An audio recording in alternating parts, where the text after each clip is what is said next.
Manzana presents. This is a simple early writing skill that you take away the pen. So where is Maynard? And it's exactly the same function but with his hand. And look, round and round and round and left and right. And that child is still doing the same skill that you're asking them to do in terms of making horizontal, vertical, and circular lines. But then you see, if the student's done such good work, what do they get? A motivator. But they have to work for it. So we say, good work, Maynard. And he comes down and he, what? So we've got to turn left off in my excitement. And he gets the cheer from the people. And then he gets his reward. And he has to work for it still. And it's amazing that the students, they do the whole lot. And then we go on to swimming. And I'm a great believer in trying to give students ownership of their own learning and to develop their independence. And especially with the key competencies coming online, rather than us saying to them, have you got your towels? Have you got your towel? Have you got your shower? No. You have that up there. They go and self-check, and when they do, they come and Sam tips. He's got his toes tips. Oh, he's forgotten his shampoo. So it's just a simple thing. Go off and get and do. Just an example of how you can work with an interactive whiteboard. Things here. Then we found out that we can import stuff. Now, if you're like me, and most teachers are, you've got a hoard of resources. You're constantly reinventing the work. You don't need to. All you've got to do is use the software to import it from somewhere else. So this is a worksheet I've used in the previous unit, blue Venn diagrams, and I got them to do things like, those that could write right, and those that tried to draw it to right if you can't tell.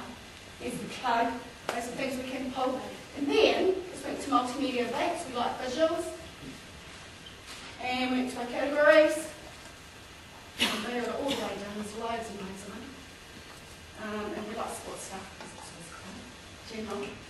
And so the children play with things, and they're able to like, we push, and move the basketball in.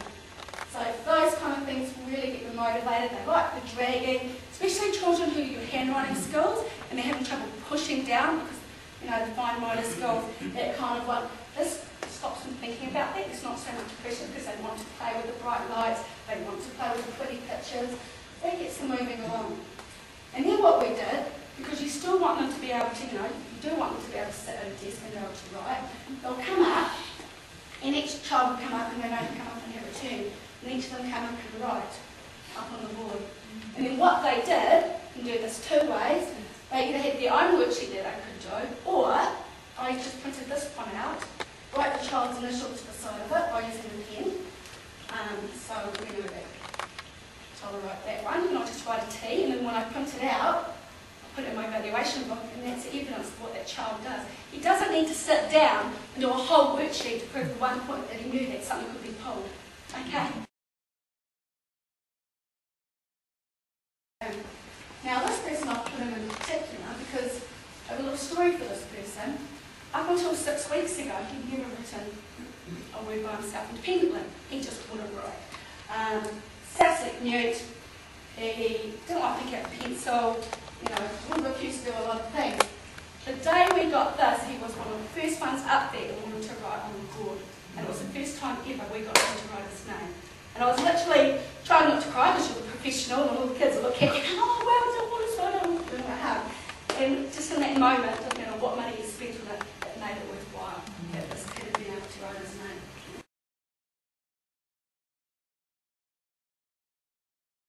Save regularly, I can't say it so many times because that's your evidence.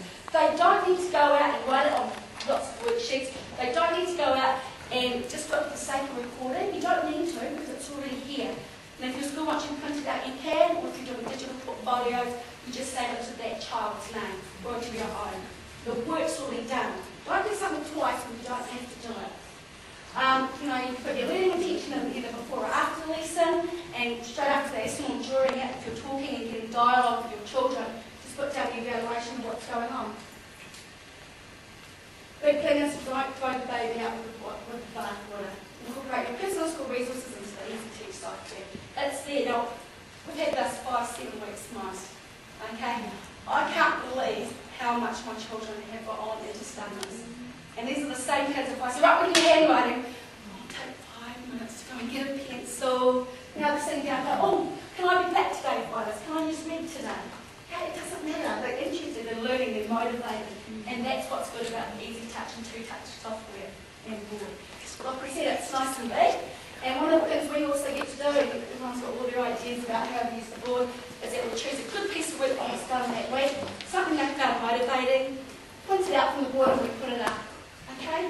So, sort of things we already do. All we're trying to do is make it easier. And in the UK, we keep the same. The SOS save our Sundays. And this is the first step towards it. Another way I started using PowerPoint because I liked the versatility of it, and I'll explain what I mean by that, in terms of being able to create a publication at the end and do a disc, which when we go home with students, or we move around, is a really fantastic thing that PowerPoint can do. But we would create stories on the PowerPoint together as a class on the board. So, did we say we knew how to create albums all in one go? No. Shall I show you quickly how to do it? Because this was one I just threw together. Okay, so let's get rid of that.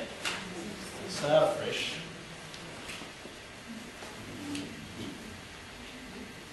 Okay, so what you do is you go to Insert. And on 2007, it says Photo Album. On 2003, it's Insert Picture. Go down the drop-down menu, and then there's New Album. Photo Album. And where do we want our pictures from? I can point it directly at desktop.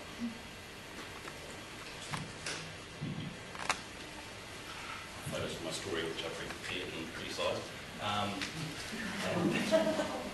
One I prepared earlier.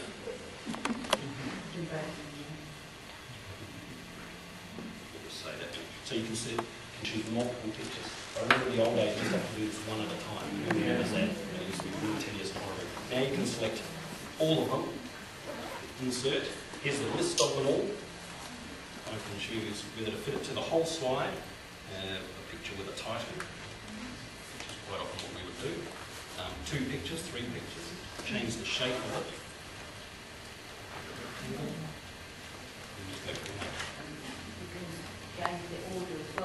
Sorry, and you can change the order of that list as well. So if they're all out of order, you can change the order, you can rotate them before you insert them as well.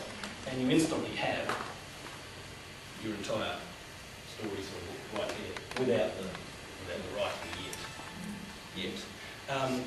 So which is really fantastic. Now we'd get the kids to come and have a look at it.